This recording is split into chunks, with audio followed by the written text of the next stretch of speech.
Hola amigos, bienvenidos a tu canal de YouTube Psiquiatría ICA. En esta oportunidad, el programa que vamos a tratar es un programa muy interesante. Voy a hablar acerca de la enfermedad de Alzheimer, del deterioro cognitivo y las connotaciones y preguntas más comunes de esta enfermedad. No quisiera comenzar con este tema sin antes desearle un feliz año a todos nuestros seguidores de YouTube, de acá de Psiquiatría ICA, desde Perú, y también expresar mis condolencias a muchas familias por haber tenido en este año 2020 la pérdida de sus familiares, seres queridos, y de mi parte también haber perdido amigos de muchos años, compañeros de trabajo.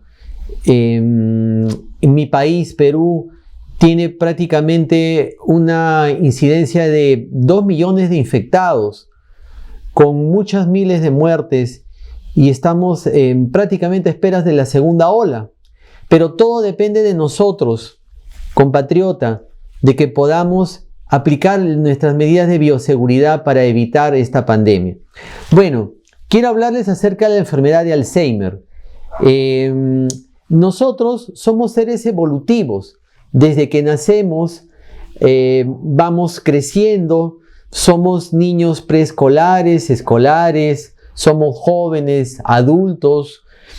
Pero cuando nosotros somos jóvenes y somos niños, nuestro organismo se caracteriza por un crecimiento y desarrollo.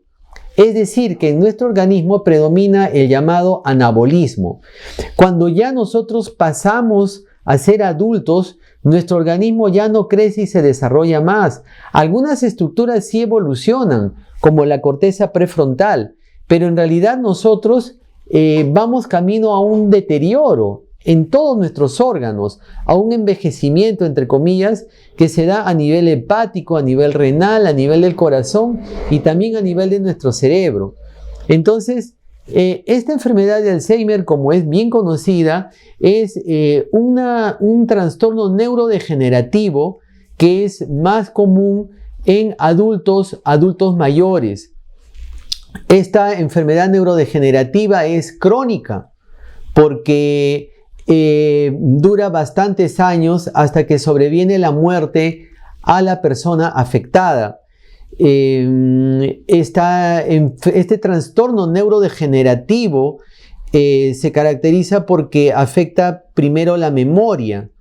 La memoria de repente puede ser el indicador más frágil o el más fácil de reconocer en una persona que va a empezar toda una secuencia de deterioro cognitivo, también característico de esta enfermedad.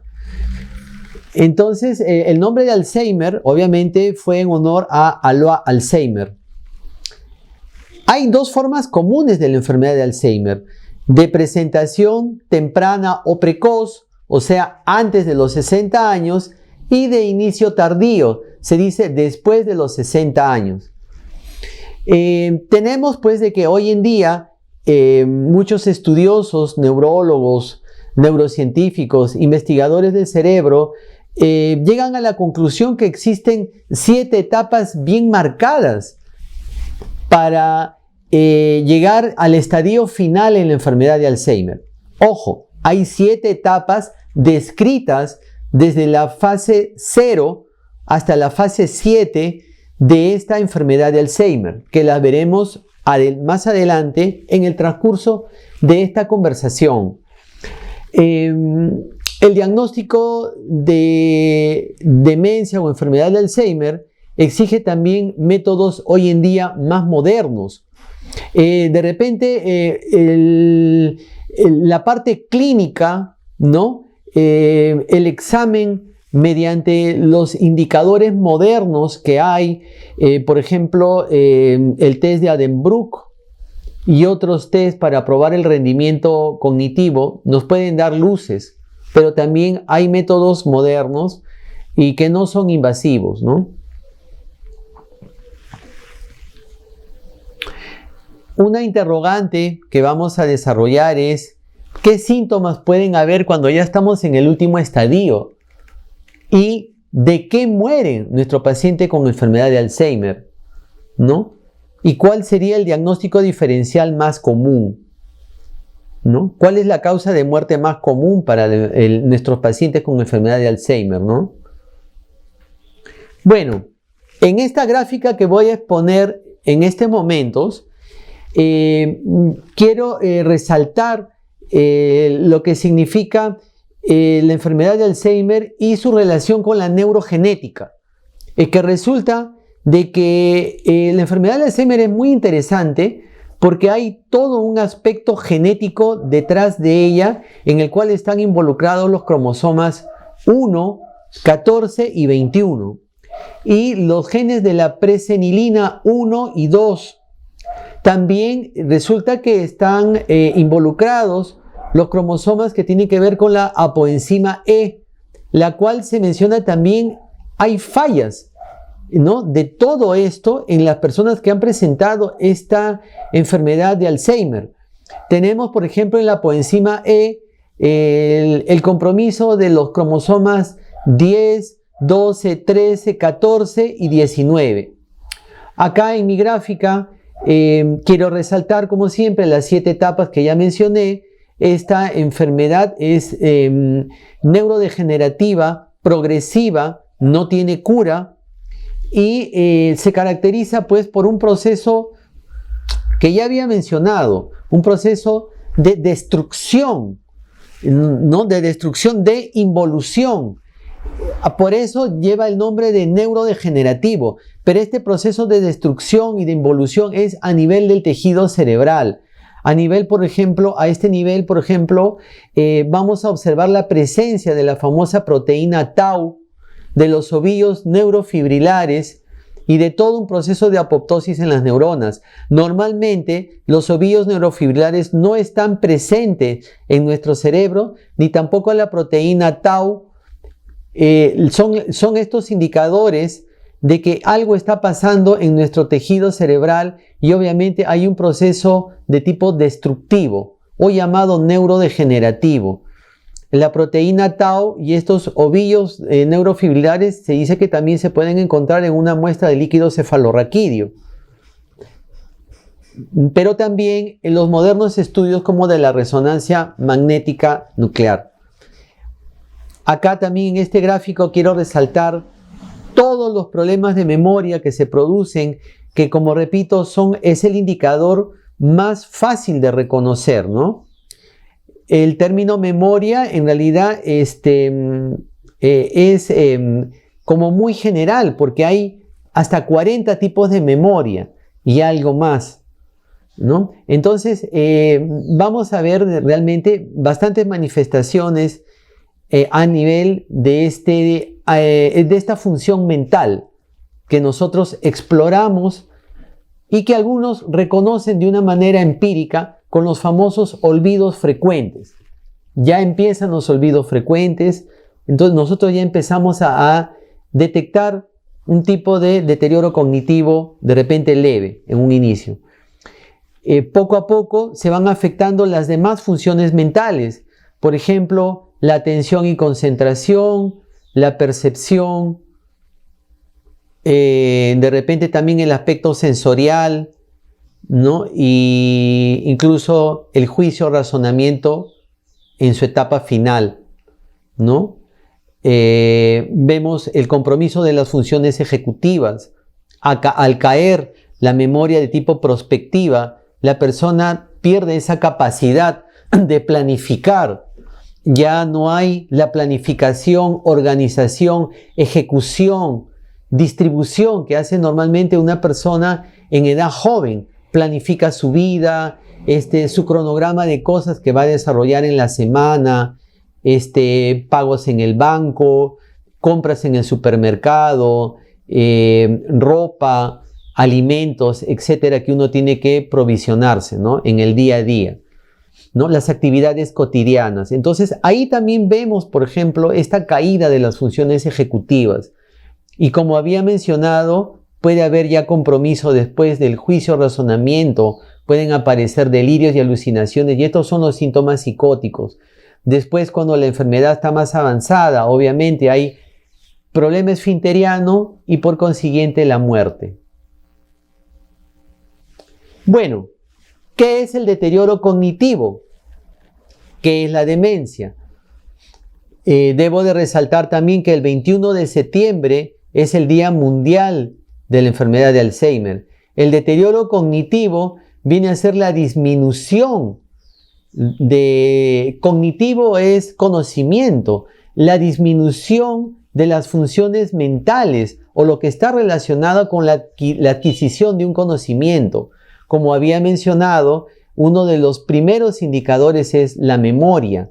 Y acá con la memoria, obviamente, vamos a ver caer todos los tipos de memoria que pueden surgir. Por ejemplo, la persona pierde su memoria a corto plazo, esa capacidad que tenemos de fijar cosas o información rápida, por ejemplo, números de teléfono, nombres de personas, nombres de ciudades, direcciones, y también, por ejemplo, se pierde esa capacidad de recordar cosas que nos han ocurrido hace mucho tiempo, es la memoria a largo plazo.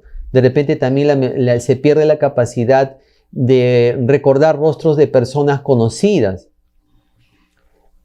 También vemos, por ejemplo, hay una caída de la famosa memoria episódica o memoria autobiográfica de las personas, la memoria verbal, la memoria declarativa, ¿no? Todo esto vemos caer en este trastorno de la enfermedad de Alzheimer. En esta diapositiva estamos observando, por ejemplo, las palabras claves de este tema, ¿no? Que esta es progresiva, que es neurodegenerativa, la participación de los genes ligados a los cromosomas. Por ejemplo, al cromosoma 1 está ligado los genes de la presenilina 2, al cromosoma 14 se encuentran los genes de la presenilina 1 y del cromosoma 21, que incluso es muy conocido en el síndrome de Down, ¿no? La trisomía del par 21. Este cromosoma 21 se encuentra también, digamos, afectado en personas que tienen este problema de la enfermedad de Alzheimer y que sufren este trastorno neurodegenerativo. Por eso es que nosotros vemos que cuando el niño o el adulto afectado por la trisomía del par 21, síndrome de Down, hace un cuadro de Alzheimer muy precoz, ¿no? Muy precoz, por ejemplo, a los 30 o 40 años. Ya vemos un deterioro cognitivo severo y vemos caer a nuestros pacientes incluso en la última etapa, ¿no? Acá tenemos también lo que había comentado antes, el compromiso de los genes de la apoenzima E, también la coincidencia de enfermedades que la pueden favorecer, como la diabetes mellitus de tipo 2 y el hipotiroidismo. También tenemos la arteriosclerosis, ¿no? El aumento del colesterol y triglicéridos, como que cierra nuestras arterias, las cierra y definitivamente disminuye el riego sanguíneo a esos tejidos tan importantes de nuestro cuerpo como es el tejido cerebral, y las neuronas obviamente van muriendo. Es importante también en esta diapositiva poder reconocer que debemos de evitar los hábitos nocivos. Por ejemplo, el alcohol, el tabaco, también nos puede llevar a una apoptosis neuronal. Es importante entonces para la prevención el practicar el deporte, el hacer ejercicios al aire libre, la contracción muscular. No solamente es bueno para la salud cardiovascular, por ejemplo, tener media hora a una hora de ejercicio continuo, sino también para nuestro cerebro, porque este ejercicio continuo va a hacer que se limpien nuestras arterias y nuestro cerebro pueda estar más fresco y nuestras neuronas puedan gozar un poco de esa neuroplasticidad que también forma parte de nuestro organismo para recuperarnos de cualquier noxa que nos pueda afectar, enfermedades, etcétera, ¿no? Es importante también la alimentación. Se dice que una alimentación rica en grasas saturadas, por ejemplo, mucho chocolate, mucha gaseosa, mucho panetón, por ejemplo, puede aumentar el estrés oxidativo a nivel de nuestras neuronas y eso provocar más fácilmente la muerte neuronal. O sea que nosotros perdamos esta población de neuronas que tenemos y obviamente seamos más vulnerables al deterioro cognitivo y ver que con el paso de los años, sinceramente nos volvemos más lentos y entre comillas más torpes, porque eso es el deterioro cognitivo, ¿no? Ser más lento y ponerse más torpe en tareas que antes las hacíamos con un dedo o con un clic. El alcohol y el tabaco, el consumo de drogas, marihuana, cocaína, también aumenta el estrés oxidativo de nuestras neuronas y nos puede llevar a la apoptosis, que es la muerte neuronal. O sea que la neurona en realidad se satura de tanta excitación, ¿no? Y la neurona se pierde, ¿no? Se muere, ¿no?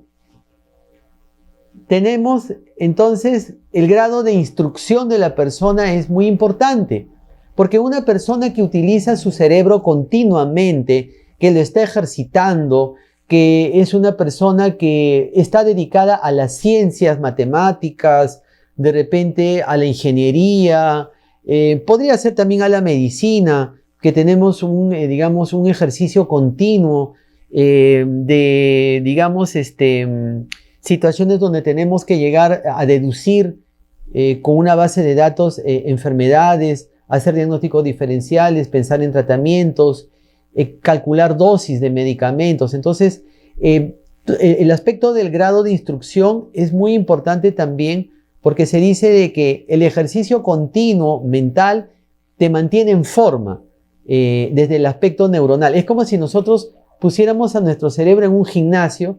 El hecho de a veces de estar resolviendo los sudoku, los crucigramas, etcétera, ¿no? Pero en nuestro caso, obviamente, la carrera nos mantiene en ejercicio activo. Y eso es bueno. Sin embargo, yo he podido ver a personas, adultos mayores, que no tienen grado de instrucción, que han sido personas dedicadas al campo, que tienen también, tienen de repente más de 80 años y se les ve muy lúcidos, ¿no? Bueno, lo que los has defendido es el ejercicio, ¿no?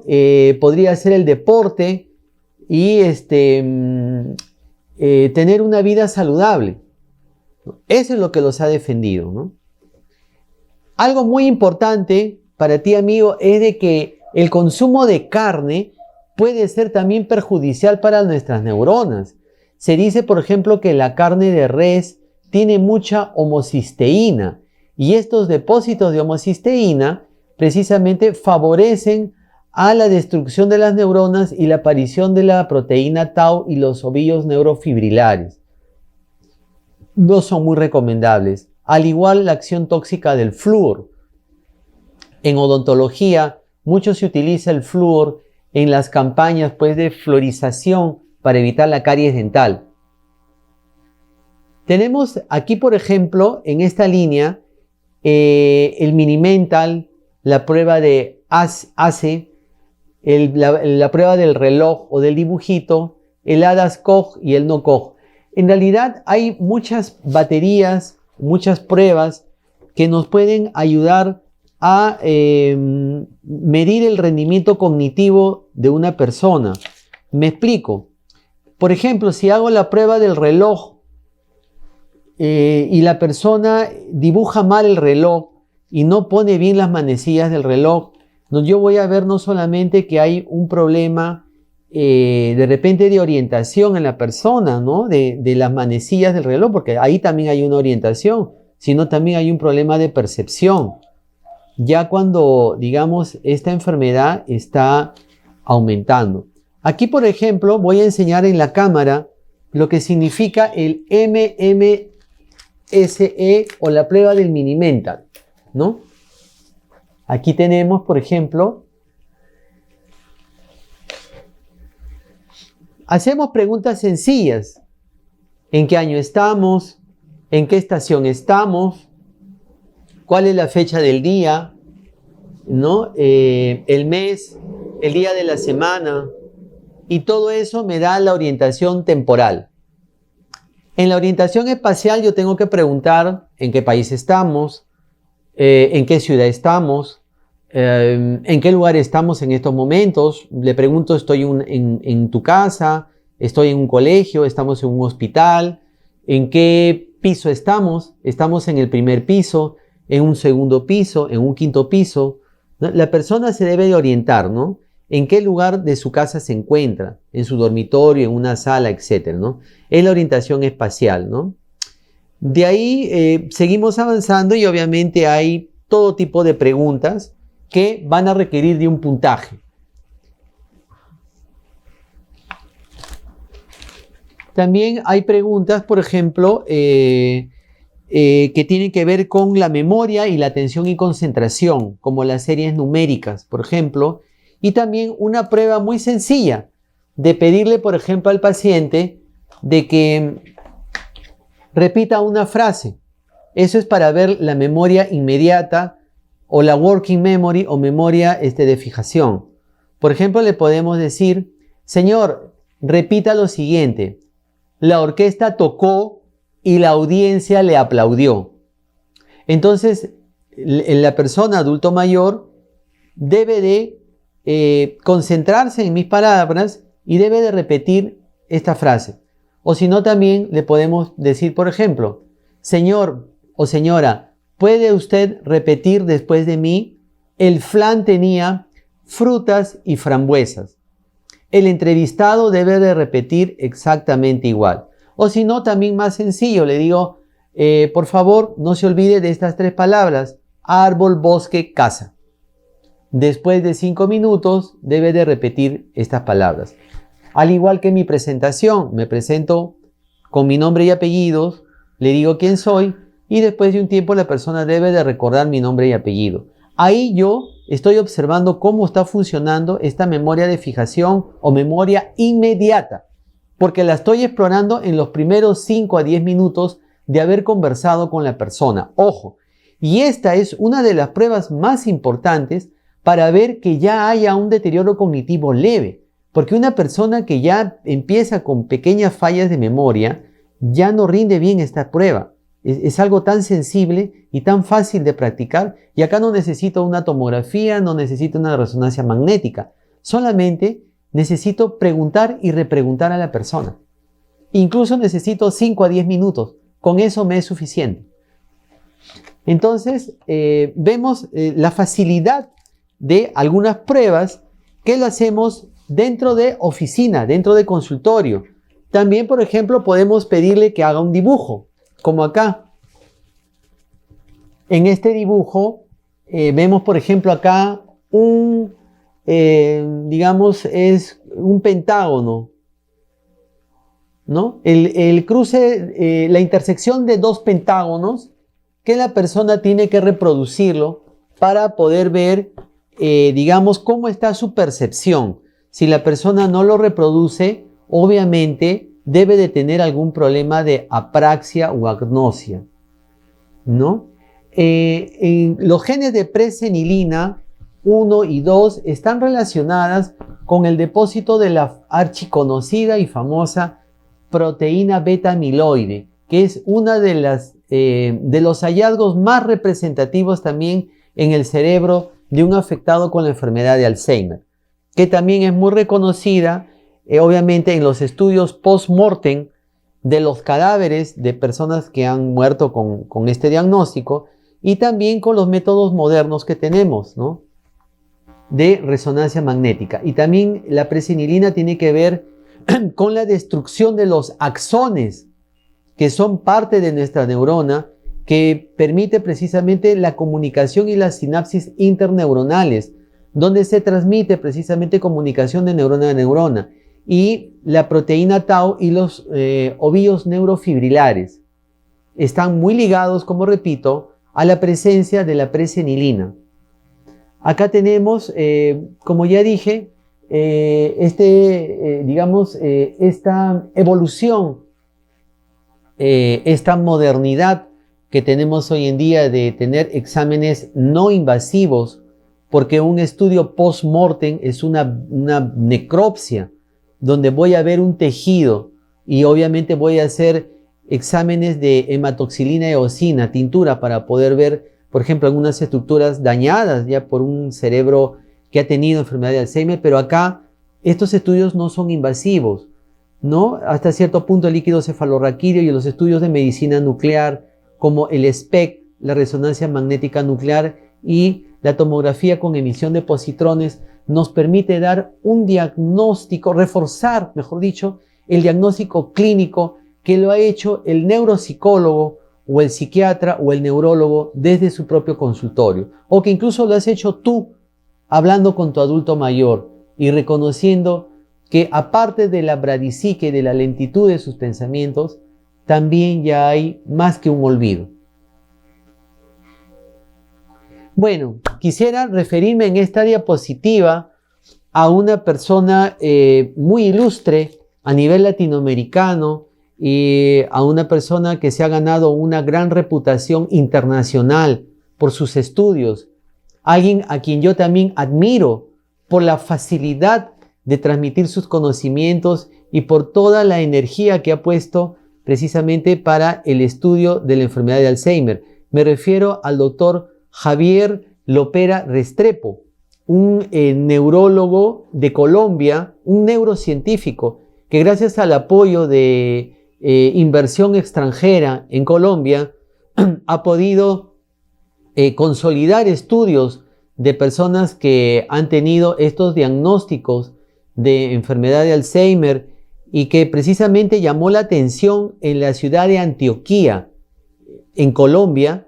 Se presentaban cuadros ya severos de enfermedad de Alzheimer, prácticamente la fase 7, la fase 5, la fase 7, en personas demasiado jóvenes, menores de 60 años, gente entre 35 y 40 años. Entonces llamó la atención por qué la incidencia en gente joven, si nosotros sabemos que la enfermedad de Alzheimer nos va de repente a afectar en edades tardías, 60, 80 años. Lo que pasaba, según los estudios del doctor Lopera Restrepo, es que había gente afectada genéticamente con fallas en los cromosomas anteriormente descritos, ¿no? Y los genes de presenilina 1 que estaban presentes genéticamente en familias de personas y sin embargo ellos tenían hijos o se casaban entre familiares. Entonces el debut de la enfermedad la hacían en edades mucho más tempranas. Y eso era lo más interesante de este estudio. Por eso es que llamó la atención en Antioquía, esta presentación tan temprana. Y obviamente el doctor Lopera Restrepo finalmente aconsejaba que aparte de repente de utilizar, la memantina y otros acetilcolinesterásicos importantes para disminuir el deterioro cognitivo, en realidad el mejor consejo que podía detener la enfermedad de Alzheimer era el consejo genético. O sea, si tienes estos genes, no tengas hijos. Así de simple aconsejaba él, ¿no?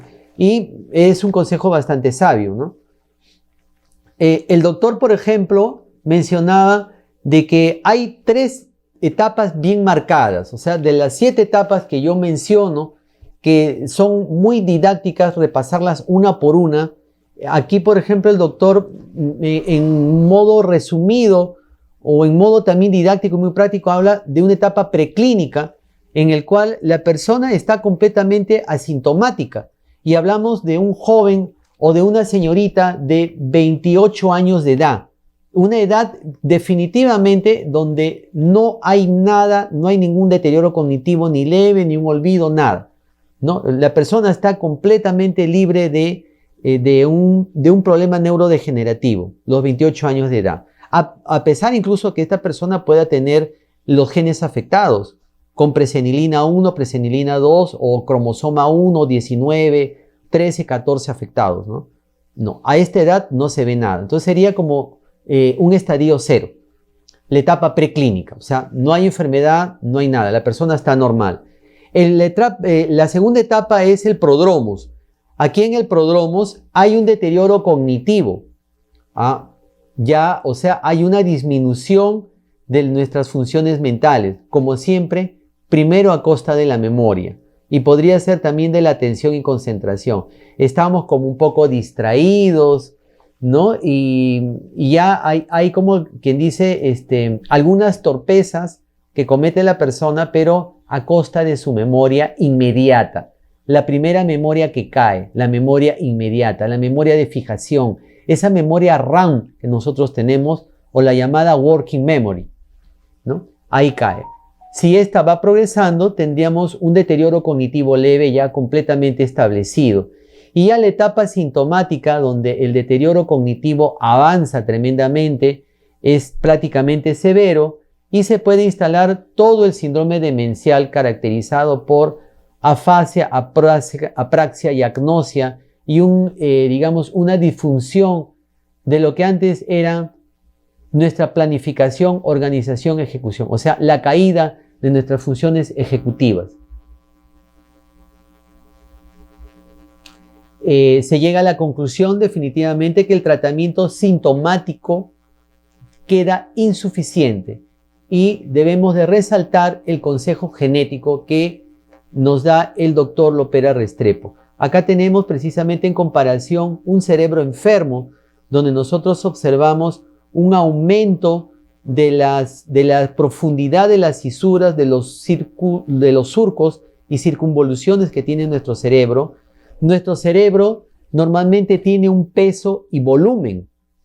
Un cerebro normal pesa entre 1.300 gramos y 1.600 gramos y tiene una población de millones de neuronas que se van perdiendo. Entonces, al ir perdiéndose estas neuronas, obviamente nuestro cerebro se adelgaza, se pone más flaquito. Es como cuando nosotros éramos jóvenes y teníamos un gran bíceps, ¿no? Un gran bíceps. También teníamos, por ejemplo, buenos muslos, producto del ejercicio que hacíamos, jugábamos fútbol, tenis, frontón, y con el tiempo también esto disminuye. Igual ocurre en nuestro cerebro. Entonces, en comparación a un cerebro sano, definitivamente el cerebro con enfermedad de Alzheimer va a pesar mucho menos que esos 1.300 gramos, pero todo a costa de la muerte neuronal.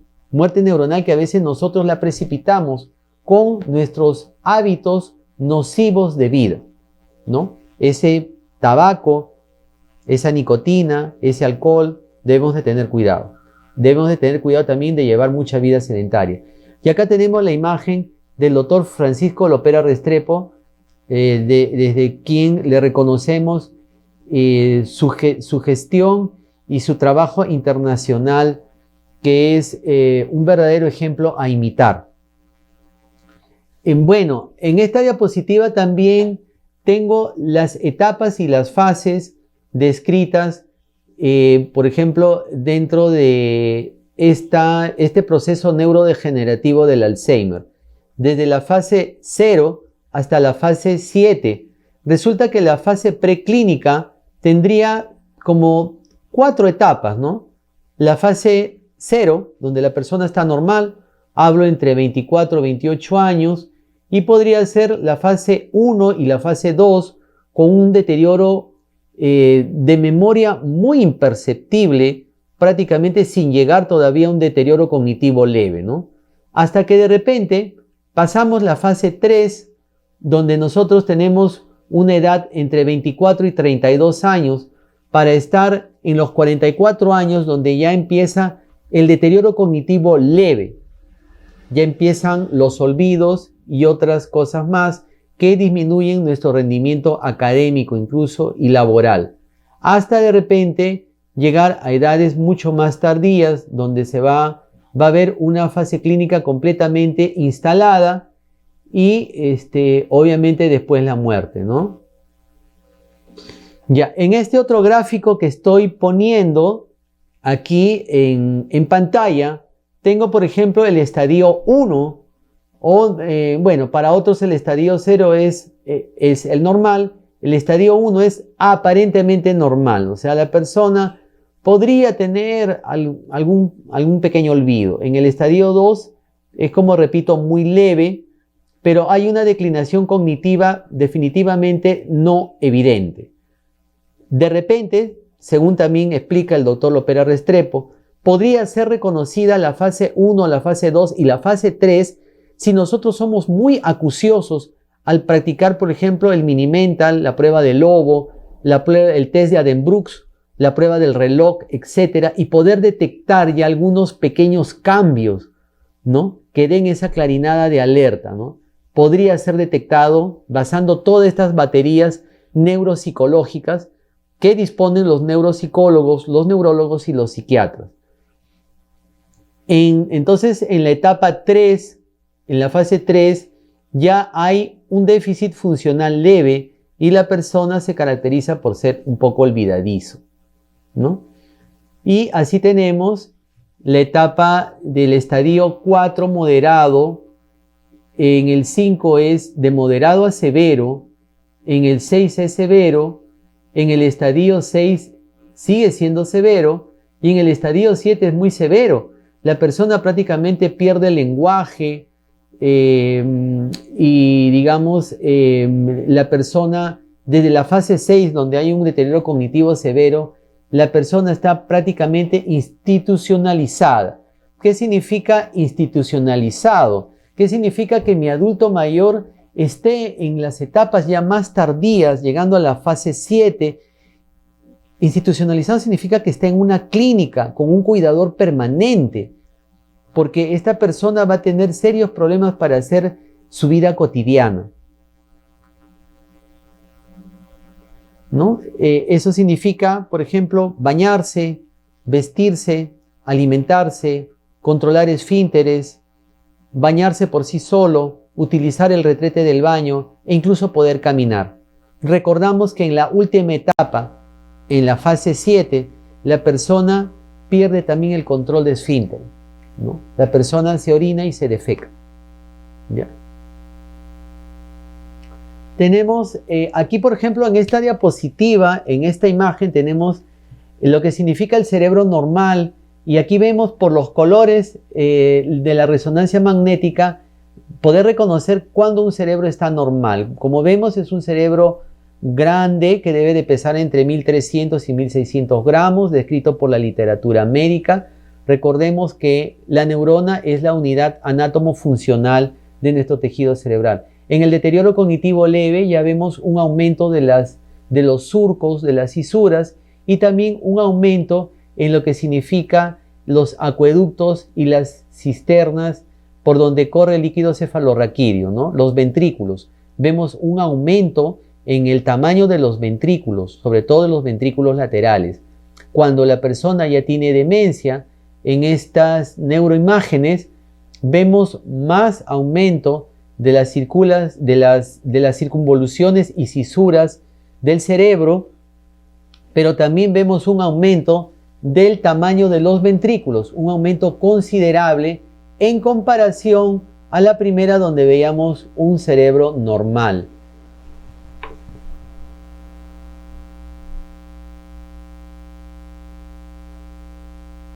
Bueno, se dice pues que la tasa de probabilidad cada 5 años aumenta entre un 5, 10 a 15% de aumentar el deterioro cognitivo, ¿no?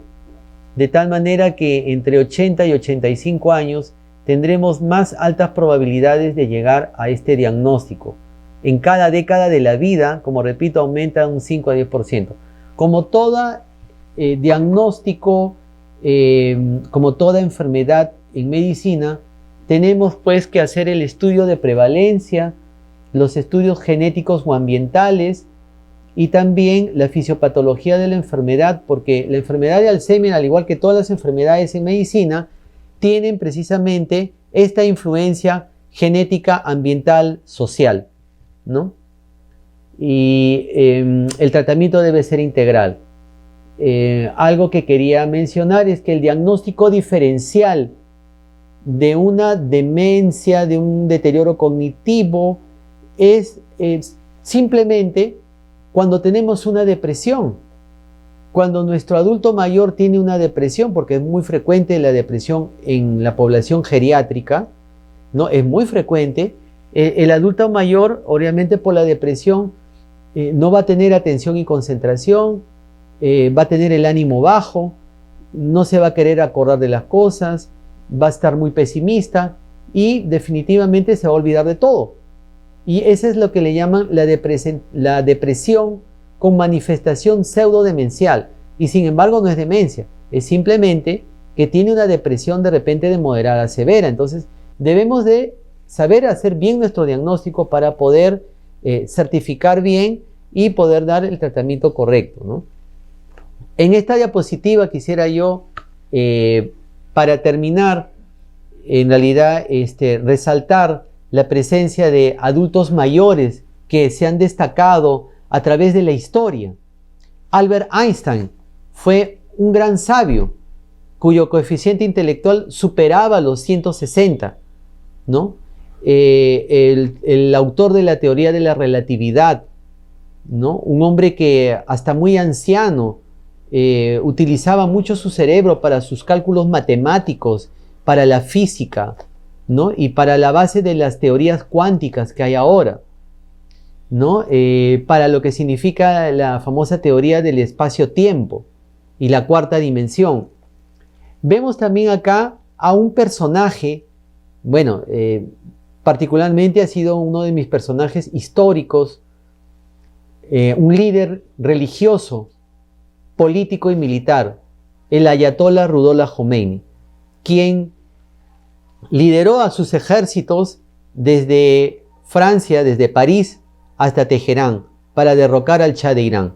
Un verdadero líder, y eso lo hizo a sus 84 años de edad, con un grado de lucidez excelente, ¿no? Es una persona a quien yo admiré a lo largo de todo este tiempo, porque yo seguía, digamos, todas las acciones históricas que tuvo, digamos, este líder político en Irán. También tenemos finalmente a Margaret Thatcher, la primera ministra británica, la dama de hierro, que fue verdaderamente una persona que dio un ejemplo de liderazgo femenino a nivel mundial y que, digamos, que llevó a Gran Bretaña también a un apogeo en la década de los 70 y 80. Ella padeció de la enfermedad de Alzheimer y murió también así, ¿no? Pero se destaca mucho su capacidad de trabajo, su inteligencia y la energía de su desempeño, ¿no? Bueno, yo quería expresar de que esta enfermedad es una enfermedad muy costosa para los afectados, para los familiares también, porque tener un cuidador en casa es caro. Y muchas veces muchos tenemos que cuidar a nuestros adultos mayores y no tenemos para pagar cuidador, ¿no? Es difícil también comprar los pañales, atenderlos en el día a día. El trabajo nos quita tiempo para dedicarnos a los adultos mayores. En realidad es una situación bien compleja y bien difícil, pero lo que es más triste es ver que adultos mayores que han tenido toda una familia con hijos pasan sus últimos días en un estado de abandono, ¿no? Y los hijos viven lejos y ellos prácticamente están solos, ¿no? Eso es lo que debemos de evitar y eso es lo que siempre vemos en las consultas médicas. Lamentablemente, eso también quería expresarlo en este programa y decirle pues a los familiares que tengan en cuenta de que todos vamos a llegar a la tercera edad y no queremos vernos así. Bueno, amigos, me despido con un fuerte abrazo, deseándoles unas felices fiestas de fin de año y que este año 2021 sea un año lleno de bendiciones y muy venturoso para todos ustedes. Desde Perú, Javier Rosales, Psiquiatría ICA. Si te gustó mi programa, dame like, regálame un like y presiona mi campanita para suscribirte y recibir muchas notificaciones. Un abrazo para todos ustedes. Hasta luego.